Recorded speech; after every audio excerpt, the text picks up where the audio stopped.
Assalamualaikum warahmatullahi wabarakatuh.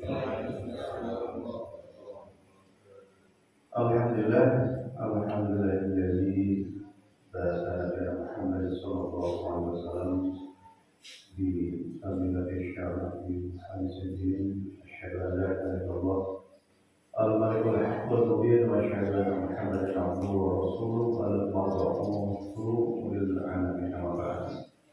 Alhamdulillah, segala puji dan syukur marilah kita panjatkan kehadirat Allah Subhanahu wa taala. Salam dan salam semoga senantiasa tercurah limpahkan kepada junjungan kita Nabi Muhammad sallallahu alaihi wasallam. Alhamdulillah, Bapak Ibu sekalian, tanpa terasa kita sudah memasuki bulan Maret ya, bulan Maret. Tanpa terasa sebentar lagi, beberapa minggu lagi kita akan memasuki bulan yang tentu kita sebagai kaum muslimin dan muslimat adalah menanti-nantikannya. Alhamdulillah pada Sabtu subuh ini ya, kita bisa berkumpul seperti biasa. Ini jarang-jarang, tentu ini momen yang sangat spesial Bapak-Ibu sekalian. Jadi saya sekali lagi mengingatkan para jamaah ibu bapak sekalian bahwa waktu subuh itu bagi kaum muslimin dan muslimat adalah bagian atau salah satu momen paling berharga dari kehidupannya. Saya sekali lagi mengingatkan. Khawatirnya ada yang lupa bahwa sejak sepertiga malam sampai datangnya waktu fajar adalah momen-momen paling berharga bagi seorang bagi kehidupan seorang muslim. Kalau ulama-ulama besar itu mereka yang paham dengan hikmahnya, waktu subuh itu dispesialkan sehingga mereka mempercepat waktu tidur ya begitu betul ya untuk menanti momen penting ini yaitu subuh.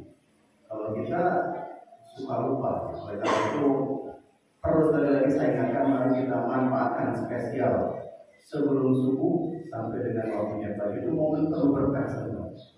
Dan sekarang alhamdulillah kita menjadi bagian dari momen ini. Nah, baik Bapak Ibu sekalian, karena sebentar lagi kita akan memasuki bulan puasa.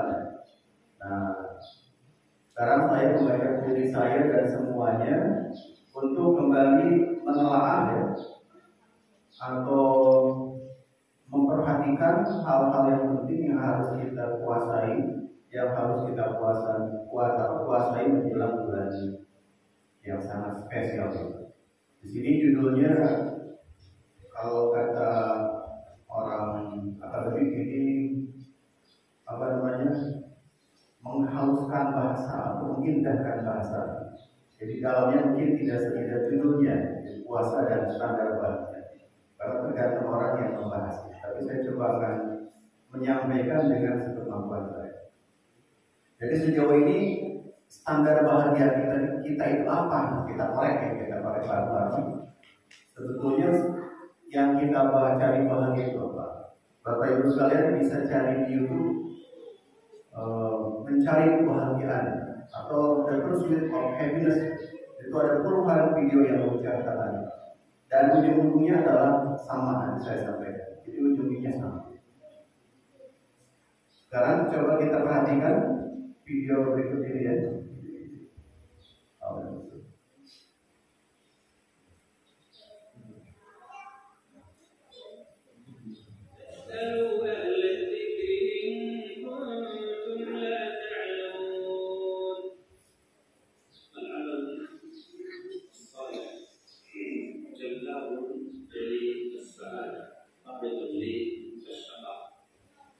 كلما كان العبد أعظم عناية بالعمل الصالح كان ذلك أعظم في تحقق سعادته.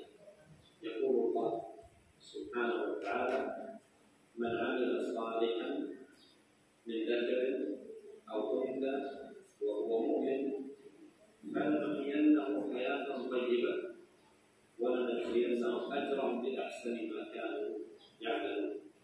فالحياة الطيبة الغنية التي هي قرة عين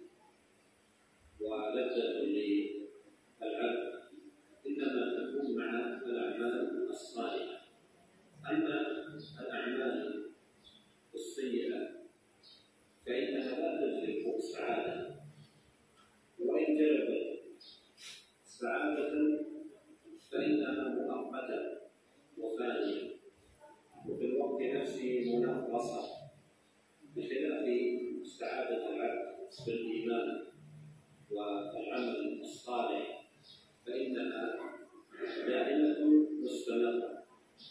قد قال الله سبحانه وتعالى: فإما يأتينكم مني هدى فمن اتبع هداي فلا يضل ولا يشقى.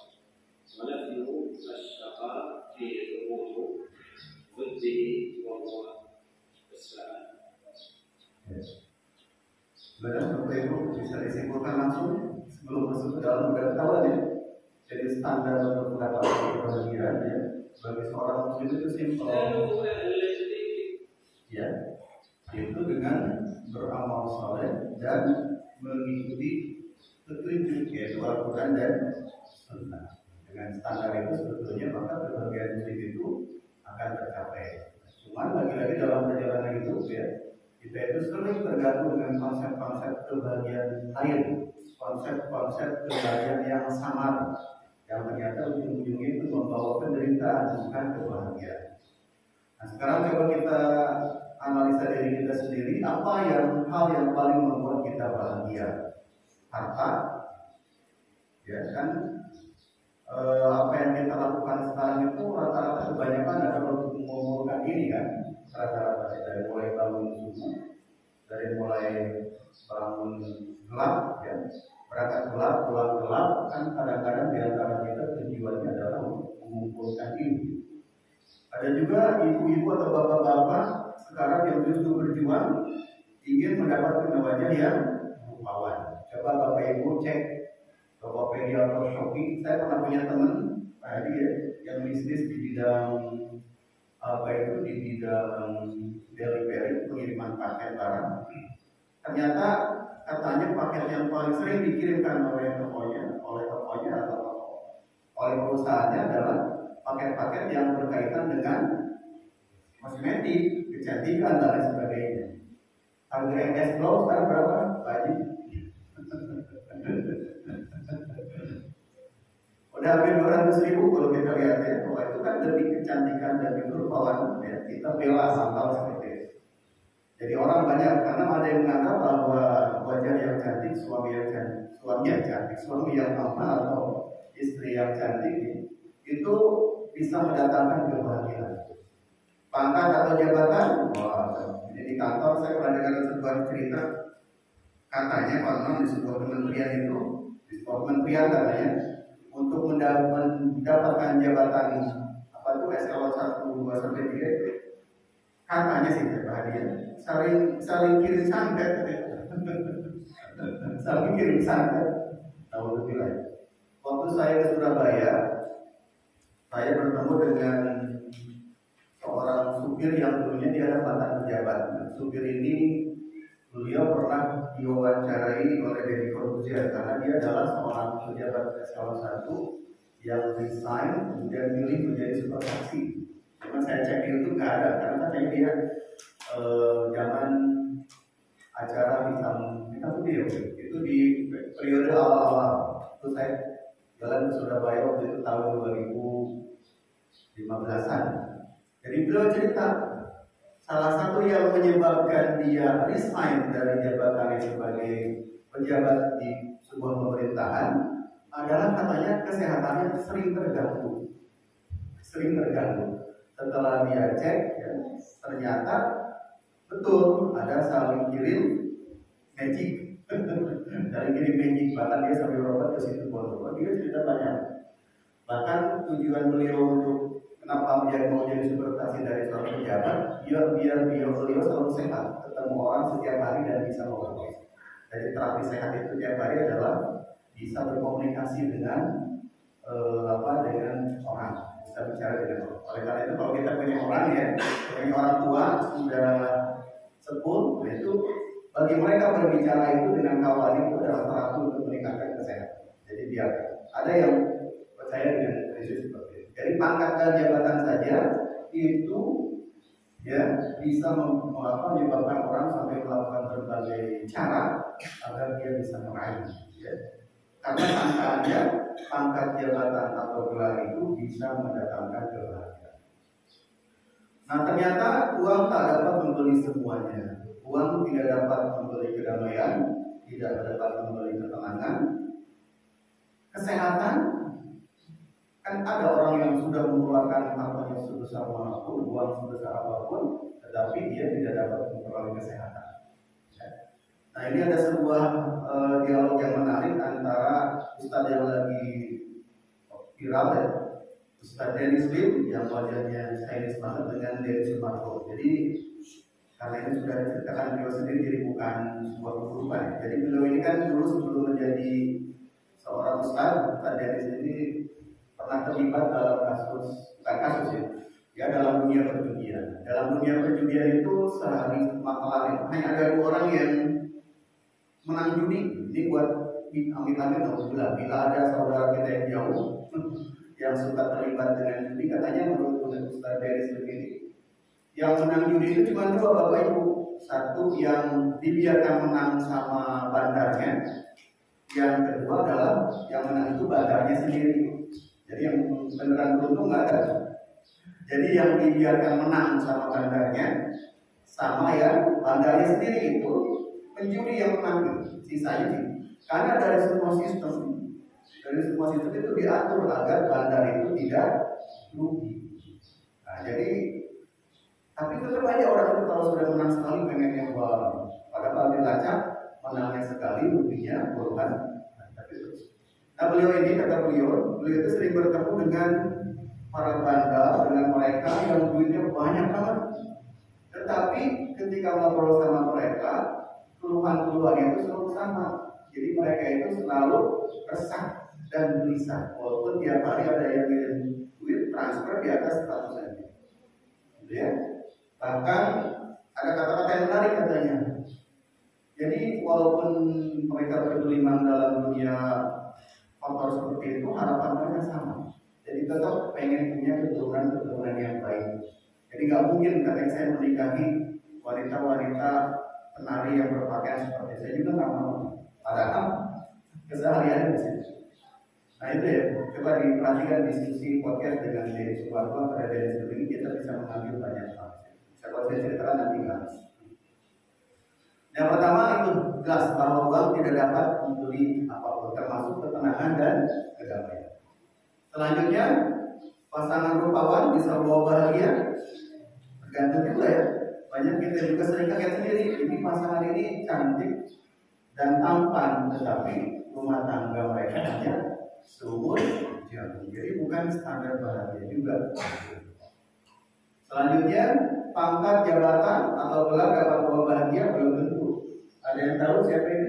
Kalau mereka yang pernah belajar sejarah, pernah mendengar namanya Tsar terakhir, Tsar atau raja terakhir, Kaisar Rusia yang terakhir, ya, keluarga Romanov.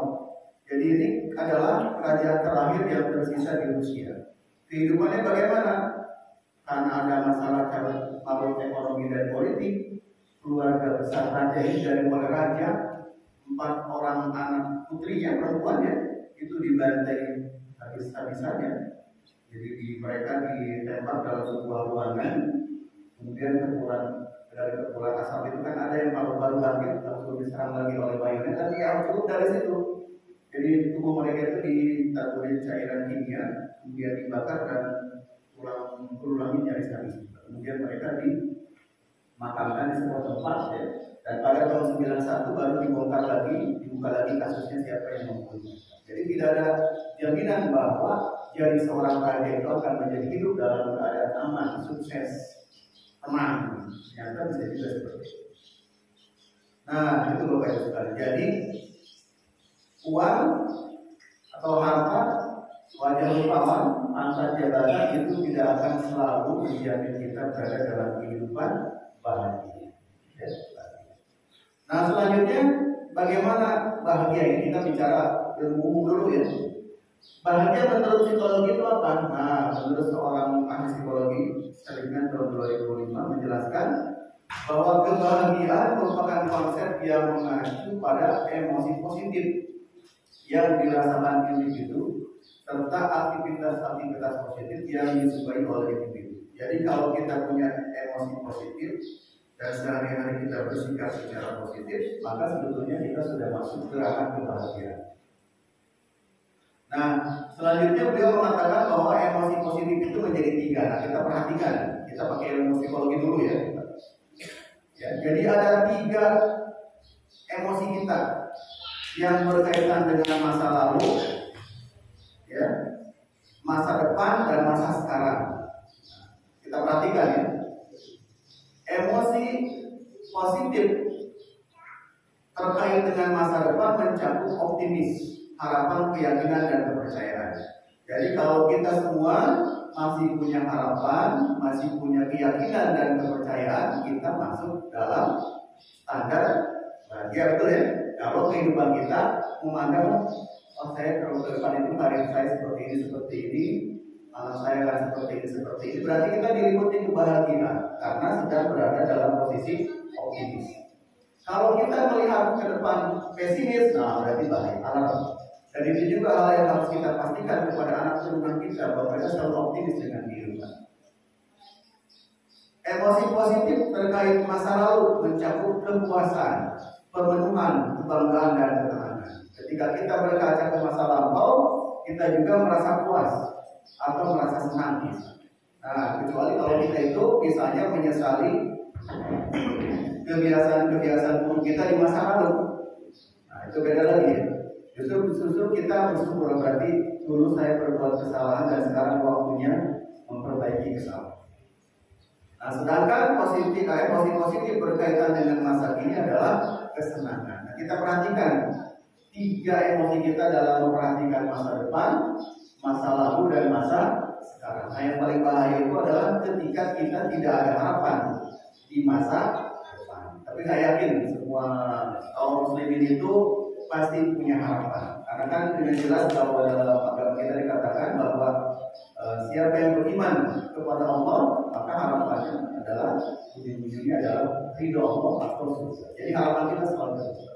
Jadi seorang muslimin itu yang punya iman tidak mungkin dia tidak punya harapan, pasti punya harapan. Nah, selanjutnya kita perhatikan Bapak Ibu sekalian, aspek-aspek kebahagiaan. Takutnya kita ini tidak masuk dalam aspek-aspek ini.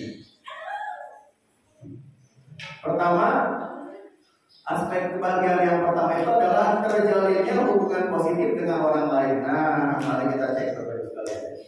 Kalau kita punya, sekarang kita renungkan masing-masing. Bagaimana hubungan kita dengan keluarga?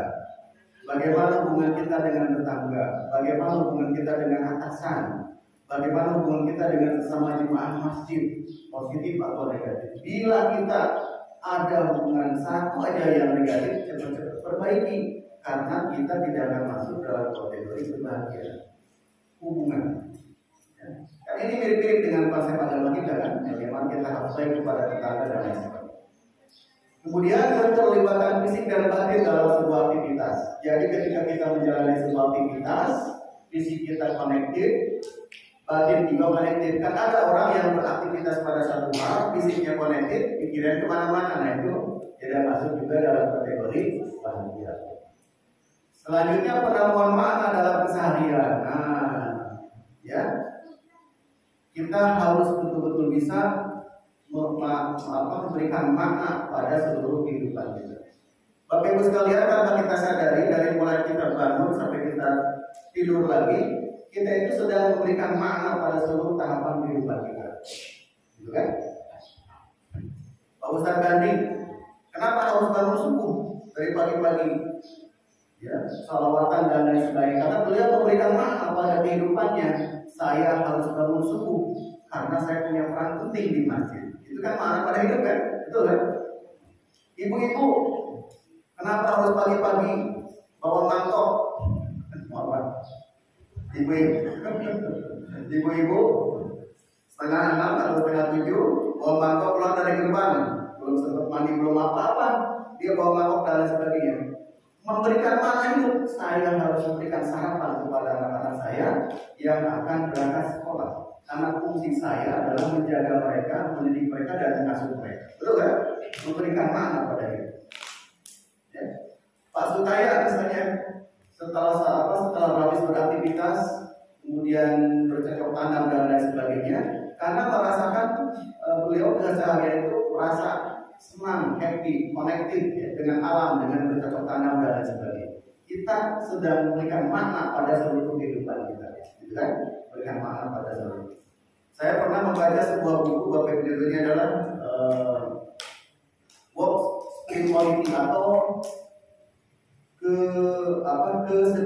spiritualitas kerja. Jadi dalam kerja-kerja yang kita lakukan sehari-hari itu ada spiritualitasnya. Bagi seorang, kalau Bapak Ibu, kan ada sebuah pekerjaan yang paling gak disukai oleh para pegawai adalah sebagai customer service. Kenapa? Customer service tidak komplain kan? Tapi saya pernah baca gitu, ada sebuah buku yang bagus, judulnya adalah Spiritualitas Kerja. Ada seorang bagian customer service, tapi dia sangat bahagia sedang di situ. Kenapa?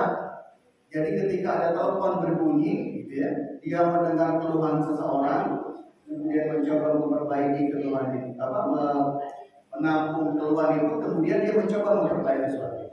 Kenapa kamu bisa begitu betah bekerja di bagian itu, kata seseorang? Karena katanya saya seolah-olah seperti ketika bunyi telepon berbunyi, saya seolah-olah seperti sedang ditelepon Tuhan. Tolong bantu hambaku yang sedang kesulitan. Nah, dia menafsirkannya seperti itu. Jadi menafsirkan seperti itu. Jadi telepon dari pelanggan itu seperti telepon dari Tuhan yang mengingatkan dia untuk membantu seseorang. Betul kan? Nah, di rumah sakit kan sekarang ada yang namanya manajemen komplain. Nah, manajemen komplain itu luar biasa. Ada seorang teman saya yang lagi kesusahan berpenghasilan. Kalau PNS itu kan ditanggung ini pagi, PNS itu ditanggung BPJS sampai anak 3. Dia anak 4. Jadi dia bingung, ternyata anak 4 itu ada juga diatur BPJS-nya dengan syarat-syarat tertentu. Nah, ternyata ketika beliau lagi bingung, tiba-tiba ada, mungkin karena doanya atau apanya, tiba-tiba ada datang 2 orang katanya ngobrol, udah Bapak urus BPJS dan lain sebagainya. Ternyata ketika beliau lacak, 2 orang ini adalah dari unit manajemen komplain yang datang yang memberikan bantuan. Luar biasa kan? Bagaimana seorang yang bertugas di manajemen komplain atau di perusahaan manajemen customer service biasanya itu bisa. Ya, biasanya bisa. Padahal kita menyebutnya sebagai pekerjaan yang paling tidak disukai karena menerima keluhan dan sebagainya. Termasuk kadang-kadang gitu, saya waktu waktu pergi ke Jawa, histori perjalanan saya hilang gitu ya. Kemudian saya sempat komplain, agak marah ternyata. Jadi menyesal ya, ternyata fungsi mereka itu luar biasa gitu ya. Nah, yang selanjutnya ini Bapak Ibu sekalian, optimis yang realistis. Nah, kita punya optimis, tapi tidak berlebihan, tidak berharap terlebih, tapi optimisnya kepada Allah Subhanahu. Kemudian ada yang mungkin ini baru kita dengar, ada namanya resiliensi. Resiliensi itu adalah kemampuan untuk bangkit dari masalah atau penderitaan. Jadi kalau kita punya kemampuan untuk bangkit dari masalah, bangkit dari penderitaan, bangun dari kesusahan, maka kita punya prinsip yang namanya resiliensi. Nah, kita harus punya sikap-sikap seperti itu. Nah, dari penjelasan di atas maka dapat disimpulkan bahwa kebahagiaan sangat ditentukan oleh sikap kita terhadap suatu. Namanya benar kata si Viktor Frankl, ini orang psikolog terkenal ya. Forces beyond your control can take away everything. Dorongan-dorongan dari luar bisa saja mengambil apapun yang kamu miliki, except one thing, kecuali satu hal. Jadi semuanya bisa diambil oleh dorongan-dorongan dari luar, oleh paksaan-paksaan dari luar, kecuali kebebasan kamu untuk merespon terhadap situasi. Ya, Buya Hamka dulu pada zaman Orde Lama beliau di penjara. Ya, tetapi ketika di penjara beliau malah membuat karya yang besar, ya, sebuah kitab tafsir. Kenapa? Karena dapat rejim dapat merebut kebebasan fisiknya, tetapi kebebasan hatinya tidak ada yang bisa merebutnya. Jadi kita yang menafsirkan, kita yang merespon. Ya? Jadi kita lah yang memberikan respon pada situasi. Fisik bisa diambil, tetapi dalam hati kebebasan berpikir, kebebasan bersikap itu tidak bisa dikendalikan oleh orang. Selanjutnya ini juga orang terkenal ini. A calm and modest life brings for happiness. Jadi hidup yang tenang, hidup yang sederhana itu bisa membawa kebahagiaan dalam hidup dibandingkan kalau kita terlalu bernafsu mengejar kesuksesan yang bergabung dengan perasaan. Lebih baik hidup tenang, sederhana, itu akan lebih membawa bahagia dibandingkan hidup dengan memburu kesuksesan, tetapi kita ujung-ujungnya membawa keresahan atau kegelisahan. Nah selanjutnya bagaimana kebahagiaan dalam Islam? Nah tadi sudah kita bahas ya. Jadi kebahagiaan dalam Islam itu sudah jelas di sini dalam Al-Quran. Bismillahirrahmanirrahim. Man 'amila shalihan min dzakarin aw untha wa huwa mu'min ya. Wala nuhyiyannahu hayatan thayyibah wa la najziyannahu ajrahum bi ahsani ma kanu ya'malun.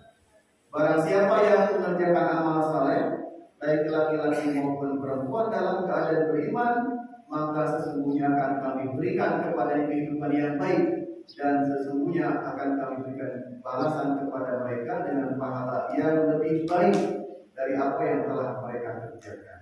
Nah, di sini ada jaminan dari Allah, ya. Maka sesungguhnya akan kami berikan kepadanya kehidupan yang baik. Kehidupan yang baik itu apa? Bahagia. Ya. Selanjutnya dalam ayat berikutnya kita baca artinya langsung ya. Turunlah kamu berdua dari surga bersama-sama. Sebagian kamu menjadi musuh bagi sebagian yang lain. Maka jika datang kepadamu petunjuk daripadaku, lalu barang siapa yang mengikuti petunjuk, ia tidak akan sesat dan tidak akan celaka. Jadi dua hal di sini, beramal saleh dan mengikuti petunjuk. Maka kita akan bahagia dengan bacaan. Nah selanjutnya kalau menurut Imam Al-Ghazali apa itu kebahagiaan? As-sa'adah kulluha fi ayyamikar rajul nafsahu wa syaqawa bi antam dikahu nafsu. Kebahagiaan adalah ketika seseorang mampu menguasai nafsunya, ya. Kesengsaraan adalah saat seorang dikuasai nafsunya. Jadi jelas ya. Jadi kalau kita bisa menguasai nafsu, maka itu kebahagiaan. Dan akan menjadi kesengsaraan apabila sebaliknya ketika diri kita dikuasai nafsu. Oleh karena itu kebahagiaan dalam Islam itu simpel. Satu, beramal soleh. Kedua, ikuti petunjuk dari Al-Quran dan Sunnah. Ketiga, jangan mengikuti hawa nafsu. Selesai. Maka insya Allah kita akan hidup menjadi bahagia. Ya, seperti itu. Jadi apa tuh? Amal soleh, ikuti petunjuk, kuasai hawa nafsu. Selesai. Maka kita akan bahagia. Yang jadi masalah adalah kita lebih suka mengambil bukan amal soleh daripada amal soleh. Ya, masalah seperti itu. Dalam pilihan-pilihan itu seperti ini. Contoh paling simpel nih, yang mungkin kita hadapi dalam kehidupan sehari-hari. Ya, misalnya kita pilih, mohon maaf, contoh-contoh ini. Misalnya ada seorang suami pulang kerja telat malam, ada kesibukan suatu saat. Istrinya kurang suka, marah gitu kan, marah. Berarti yang diambil adalah bukan amal soleh, amal salahnya, karena dia bersujud atau tidak suka dengan suaminya yang telat pulang. Mungkin pada pekerjaan atau apa. Nah, akhirnya kan marah. Padahal besok hari itu ibu-ibu ini harus membayar tagihan. Ada tukang kredit datang, sengsara nggak? Wujud. Sengsara nggak? Sengsara. Duit bekal udah habis, mau minta ke suami, malu kalau baru-baru dari mana? Bagaimana itu? Jadi tidak beramal soleh itu membuat kita sengsara dalam hal yang simpel saja. Apalagi kalau dalam perbuatan yang lebih besar. Misalnya seperti itu. Oke, masih banyak lagi ya. Ada sabar ya Bu. Berapa slide lagi? 7 slide lagi. Nah, selanjutnya kita masuk ke puasa. Bagaimana berlatih mengubah standar bahagia. Nah, selanjutnya kita akan memasuki bulan puasa. Nah, bulan puasa itu sebetulnya akan melatih kita untuk berubah standar bahagia tadi. Yang asalnya bahagia kita itu adalah dengan memenuhi nafsu, dan dengan puasa bagaimana? Nah, ini ayat ini sudah sangat populer ya. Saya pikir sudah tidak perlu banyak diberikan penjelasan ya. Nah, kemudian di sini kita perhatikan sebuah pengertian puasa dari ulama terkenal Rashid Ridho ya. Beliau mengatakan bahwa yang dimaksud dengan puasa adalah menahan diri dari makan, minum, dan bercampur dengan antara suami istri ya, mulai terbit fajar sampai terbenam matahari, karena mengharap keriduan Allah. Nah, dari kata ini aja dari ketahuan. Jadi puasa itu adalah kita menahan diri tidak makan, tidak minum, tidak bercampur dan lain sebagainya sampai terkena matahari karena mengharap kerinduan Allah. Sudah jelas kan? Sudah jelas. Jadi puasa itu melatih kita agar kita tidak selama ini tidak menafsirkan bahwa bahagia itu dengan memenuhi kebutuhan fisik belaka, tetapi dengan memenuhi kebutuhan kita untuk dekat dengan Allah Subhanahu wa Ta'ala. Coba kalau pagi-pagi paling enak apa? Kan paling enak apa? Kalau di hari biasa bangun pagi mau berangkat kerja paling enak apa? Hadis rata-rata biasanya berangkat bisa secangkir kopi, teh, atau goreng pisang. Wah, itu kebahagiaan yang luar biasa bagi yang mau berangkat kerja, betul? Tetapi dengan ibadah puasa, kebahagiaan itu disingkirkan, kan? Disingkirkan. Ya. Pertama-tama karena kita sudah makan dari sahur, kemudian kan merasa aneh, di jam 6:30 ini ketika ada suara burung matahari terbit, enaknya secangkir kopi, tetapi sekarang hilang. Nah, justru di situ ada didikan dari Allah agar yang kita lakukan pertama kali di hari puasa adalah mungkin adalah mendekat kepada Allah. Makan nggak boleh, minum nggak boleh, ya udah zikir aja, gitu kan? Bisa. Dan menyiapkan diri untuk bertakwa kepada Allah dengan jalan muraqabah, disertai mendidik kehendak dan keinginan. Ya. Nah, selanjutnya yang terkenal, di semesti ini sindiran keras buat saya sebetulnya. Jadi selama ini kan dalam ini sudah kita banyak baca. Ini adalah potongan dari kitab Ihya'ul Ulumuddin ya. Ikhlam anna shauma salah satu darajat. Ya, shaumul umum wa shaumul khusus wa shaumul khususil khusus. Wa amma shaumul umum bahwa kabul bati wal bati ilal akhir. Artinya adalah ketahuilah bahwa puasa ada 3 tingkatan. 1 puasa umum, puasa khusus, dan 3 puasa paling khusus. Ini orang yang belajar puasa udah tahu ini, sering kita dengar. Tapi mengamalkannya gimana? Lagi-lagi mentok di nomor 1 terus kan? Lagi-lagi kita mentok di nomor 1. Yang nomor 1 itu adalah puasa umum, menahan perut dan kemaluan dari memenuhi kebutuhan syahwat. Kita selalu di sini aja. Puasa khusus ialah menahan telinga, pendengaran, lidah, tangan, kaki dan seluruh anggota tubuh dari dosa. Nah, ini yang paling berat. Saya punya teman ya, dia sebelum masuk bulan puasa dia buat pengumuman di Facebook itu. Maaf, mulai hari besok karena akan memasuki bulan puasa, Anda tidak dapat mengontak saya lagi di Facebook pada siang hari. Kita bisa kontak lagi adalah pada malam hari. Karena betul Bapak Ibu sekalian, kalau kita buka HP gitu ya, buka HP dari mulai menit pertama sampai ke akhir yang kita lihat kan macam-macam di HP itu kan puasa. Kalau ini penyakit saya sekarang kalau pulang dari kantor duduk sampai istirahat itu buka reel ini misalnya dari buka reel YouTube atau video Facebook. Emang ada bagus-bagusnya, tetapi ada yang kurang bagus juga kan? Itu selalu. Nah, kalau kita mau berlatih nanti di bulan puasa itu, mungkin di siang hari simpan dulu HP, maksudnya buka yang penting-penting saja, media sosialnya off dulu, karena ketika buka media sosial yang keluar itu bukan hanya positif, tetapi juga yang negatif. Kita latih telinga kita, pendengaran, lidah dan tangan kaki dari seluruh anggota tubuh, dan seluruh anggota tubuh dari rasa. Mari kita coba yang kedua ini ya. Mungkin mata dulu, atau telinga dulu, atau mulut dulu. Nah, kalau mulut, ini lagi-lagi susah ya. Waktu dari rumah kita udah lihat menahan mulut supaya tidak ngomong aneh-aneh. Tapi ketika masuk ke kantor, ketemu dengan rekan kerja, bercanda ini dan itu, akhirnya keluar juga hal-hal yang kurang pantas. Sudah ini kalau dalam kategori Imam Al-Ghazali yang kedua ini itu udah batal juga, batal secara mengurangi pahala.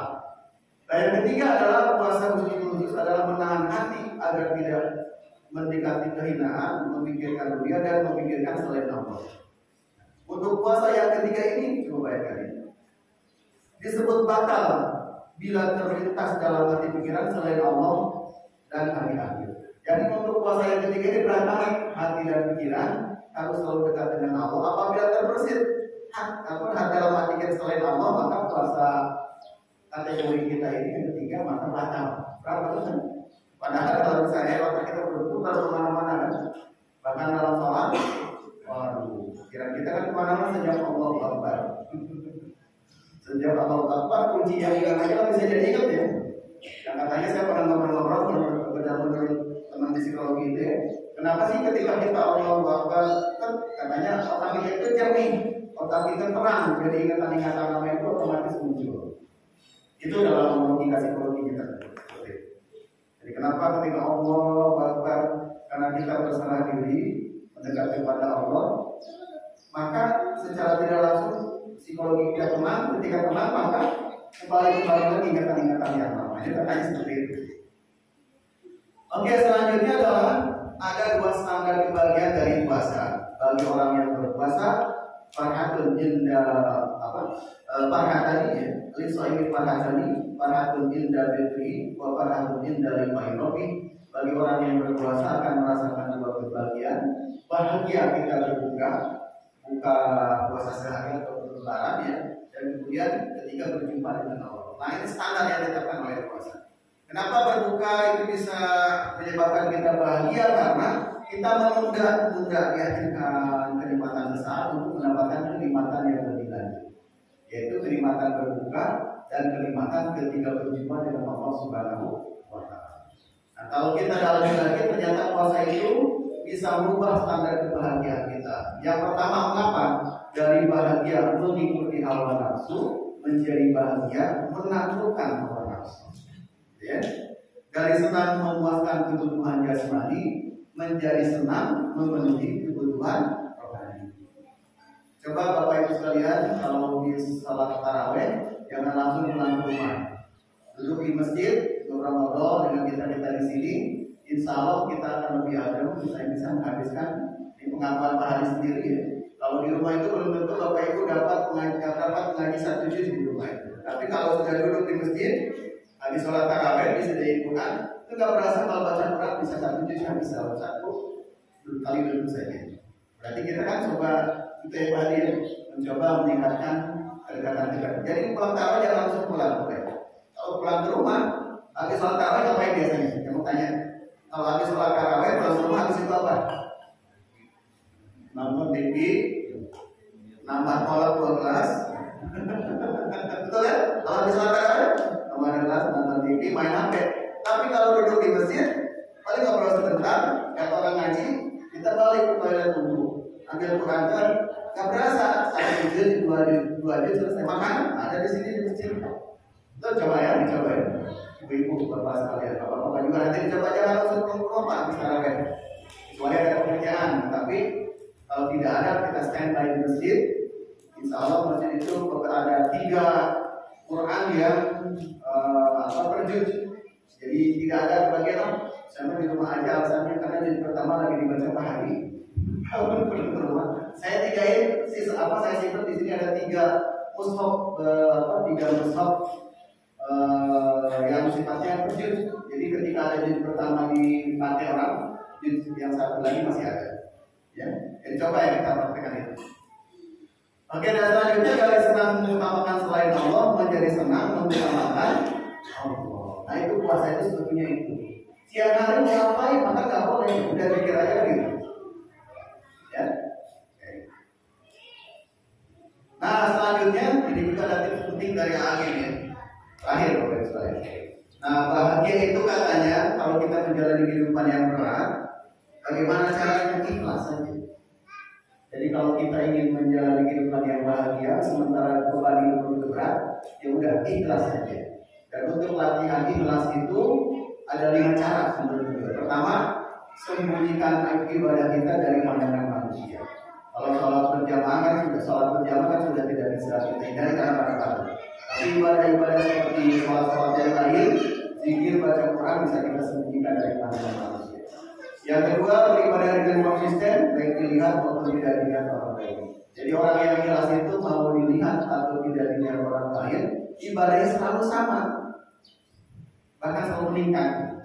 Yang ketiga, tidak berharap pujian manusia dan juga tidak takut dengan caci maki manusia. Nah kalau kita ini usah ya, Standarnya masih suka gini, suka masih kalau kita orang begini kita ngomong, terus masjid maju gitu, dan pengen selalu dengerin itu gitu. Atau kita takut dengan kritik juga, takut dengan caci maki. Nah, itu mental kita seperti itu.